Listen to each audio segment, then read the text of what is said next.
दोस्तों, आपका ABC institute में स्वागत है। जैसा कि आज हम आपको लैपटॉप के वोल्टेज इन सेक्शन के बारे में बताएंगे कि हमारा जो वोल्टेज इन का सेक्शन है इस मदरबोर्ड में किस तरह से काम करता है।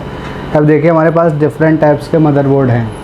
अब इसमें क्या होता है कि हर एक मदरबोर्ड में अलग अलग वोल्टेज इन सेक्शन का सर्किट होता है, लेकिन मैं आज आपको बताऊँगा कि आप इज़िली किस तरह से वोल्टेज इन सेक्शन को ट्रेस कर सकते हैं। वोल्टेज इन सेक्शन होता क्या है, मैं आपको एक बार बता दूँ। वोल्टेज इन सेक्शन क्या होता है, जो हमारा बैटरी पॉइंट होता है और चार्जिंग पॉइंट होता है, इसके बीच में एक सेक्शन होता है। उस सेक्शन को हम बोलते हैं voltage in section. Voltage in section में आपका एक रजिस्टर लगा होता है जिसको हम करंट सेंसर रजिस्टर के नाम से जानते हैं। और करंट सेंसर रजिस्टर का काम क्या होता है, ये बैटरी और चार्जिंग से जो सप्लाई आती है वो यहीं पर आती है और यहीं से ही पूरे मदरबोर्ड में पावर सप्लाई जाती है। तो अगर आपको किसी भी मदरबोर्ड को सबसे पहले ट्रेस करना है तो ट्रेस करने से पहले आपको वोल्टेज इन सेक्शन को ढूंढना पड़ेगा। वोल्टेज इन सेक्शन में जो करंट सेंसर रजिस्टर लगा हुआ है वो हम किस तरह से ढूंढेंगे, वही आज हम आपको बताएंगे। अब ये बहुत सारे मदरबोर्ड हैं, इनमें किस तरह से हम आइडेंटिफाई करेंगे वो मैं आपको बताऊंगा। तो मैं आपको स्कीमेटिक के थ्रू चेक करना बताता हूँ। तो देखते हैं स्कीमेटिक में किस तरह से। तो देखिए, जैसा कि ये हमारे सामने ये एक मदरबोर्ड है R23 HP पवेलियन का मदरबोर्ड है। इसमें ये हमारे पास एक सर्किट है, इसमें हम वोल्टेज इन सेक्शन को देखेंगे कि किस तरह से वोल्टेज इन सेक्शन बना हुआ है, यहाँ पे किस तरह से वो काम करेगा। ये आपको ये दिख रहा होगा, ये हमारा एडाप्टर है। यहाँ पर हम एडाप्टर की पिन डिटेल समझते हैं क्या क्या है। पिन नंबर 7 और 8 ये पिन हमारी है सप्लाई की। 5 और 6 ये आपकी सप्लाई ग्राउंड हो रखी है। तो ये जो 5 और 6 ये ग्राउंड हो रखी है। 2 और 1 ये LED 1 LED 2 है जो चार्जर की LED होती है। और ये 4 नंबर भी ग्राउंड है। और ये जो आपकी 3 नंबर ये अडेप्टर ID है। अडेप्टर ID क्या होता है, जैसे कि आप लैपटॉप में जो अडेप्टर लगाते हो तो उसकी एक ID होती है, वो ID सीधा IO को जाती है, तब IO चार्जर को डिटेक्ट करती है। अगर आपकी एडाप्टर ID मैच नहीं करेगी तो आपका लैपटॉप चार्ज नहीं होगा। तो ये आपका एडाप्टर ID का पॉइंट है। अब इसमें देखो कैसे कैसे ये सर्किट आगे काम करेगा। यहाँ पर सबसे पहले पिन नंबर 7 और 8 से जुड़ा हुआ है कॉइल। ये 2 कॉइल लगे हुए PL9 और PL7। यहीं से ही आगे आपका सर्किट जुड़ेगा एक मॉसफेट से। यहाँ पर PQ24 मॉसफेट लग रहा है। ये मॉसफेट आगे पास करेगा सप्लाई को। फिर यहाँ पर एक मॉसफेट लग रहा है PQ48।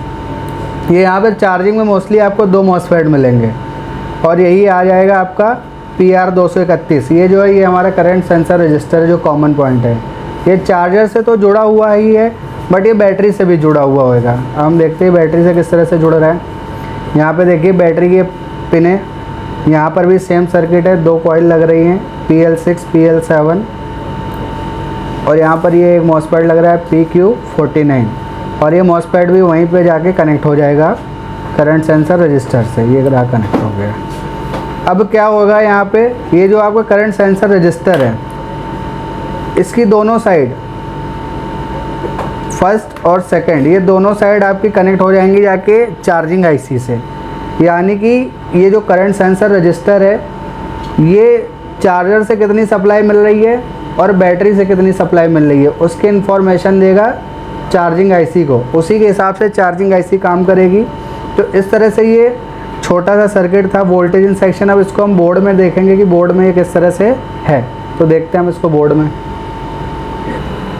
तो देखिए, जैसे कि हमारा मदरबोर्ड है, यहाँ पर ये है इसके पिन नंबर 6 और 7 जो आपकी कनेक्ट हो रही है 2 कॉइलों से। एक ये कॉइल लग रही है। इसके बाद कॉइल से आपका कनेक्ट हो जाएगा मॉसफेट। जैसा कि सर्किट में मॉसफेट कनेक्ट हो रहा था, मैंने आपको दिखाया था। ये आ गई मॉसफेट पे।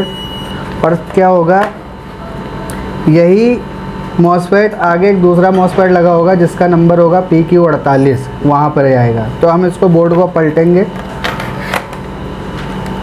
यहीं से ही ये आपका लग रहा है PQ48, यहाँ से निकल रखा है, यहाँ पर आ गया। और इसका सोर्स जो है ये करंट सेंसर रजिस्टर से कनेक्ट हो जाएगा।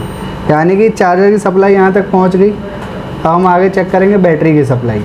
बैटरी का ट्रैक कैसे मिल रहा है। तो बैटरी को चेक करने के लिए हम पीछे आते हैं एक बारी। बैटरी के ट्रैक में भी आपको 2 कॉइल मिलेंगी,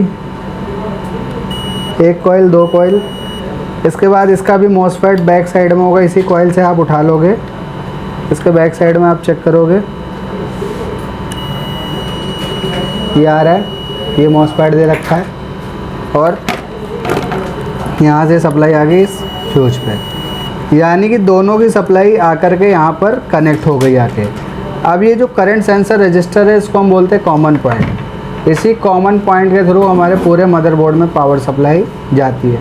अगर इस सेक्शन में कोई भी प्रॉब्लम आती है, मान लो कि इस सेक्शन में अगर कुछ भी शॉर्ट हो गया तो आपकी 19 वोल्ट शॉर्ट हो जाएगी, और 19 वोल्ट अगर शॉर्ट हो जाएगी तो लैपटॉप ऑन नहीं होगा।